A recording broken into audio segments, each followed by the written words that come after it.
Hi guys, my name's Bill, and in this video I want to go over a video that I've made on the non-resettable thermostat. And this is just to clear up any comments or questions that I've received on the video. And basically the concerns are, if you reset the non-resettable, is it still going to work correctly? And to make a long story short, yes, it's still going to work correctly. However, if you have a tripped non-resettable thermostat and you reset it and put it back in your dryer and run your dryer, there's where you have your safety concern, because that thermostat has tripped for a reason. That's indicating that you have an issue with either the thermostat's cycling the heater off correctly, plugged up dryer vent, or the inside of your dryer has some sort of airflow restriction. So it basically did what it was designed to do, and that was to get you to go ahead and troubleshoot the issue that you're having.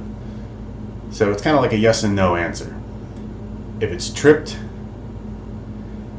it's for a reason. Don't just reset it and put it back in your dryer and operate the dryer, because it's going to trip again. And it will trip again. As far as the thermostat operating the way it should, it will. I haven't had any issues with this one here. I've reset it at least a half a dozen times. It still continues to trip whenever I bypass the thermostats and plug up the vent. So I hope that answers a lot of your concerns in the comments and stuff like that.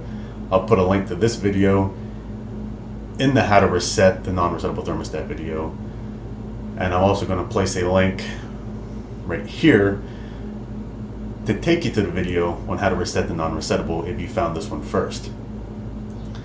Now at the end of this video here in a second, I'm going to go ahead and show you some things on this dryer right here. I'm going to show you what a heating element looks like when the dryer is running without proper airflow, and what the heater looks like when it's operating with proper airflow. And you're going to see a difference in the way the heater glows. So I'm going to go ahead and show you that.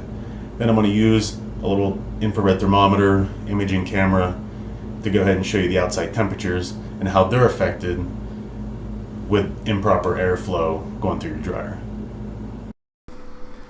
Alright, so what we're looking at right here is a heater that is glowing super red hot. This vent is plugged up on the heater completely, so there's not fresh air being brought in over the coils, and overall the coils are extremely hot.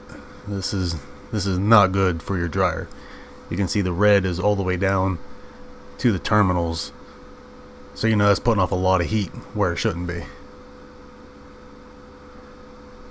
Now what we're going to look at right here is a normal glow from a heater that's running perfectly fine. The vent's not plugged up on this dryer, so there's a lot of fresh air being brought in and the coils aren't getting extremely hot. This is what it should look like. The dryer is set on high in this case, so it's going to stay on for a longer period of time, probably run at 170, 180 at the heater. Now I'm going to show you with a thermal imaging camera here. This is going to be the temperature of the casing and stuff like that during normal operation. So I think these are going to run at like 170, give or take. Right there's the blower wheel, so that's going to, you got a lot of heat coming into that area. But if you notice, the vent pipe coming out is relatively cool, except where the ribbed pipe is, because it causes a lot of drag on the air, so it heats up the pipe. The smooth pipe actually stays a lot cooler than the ribbed pipe.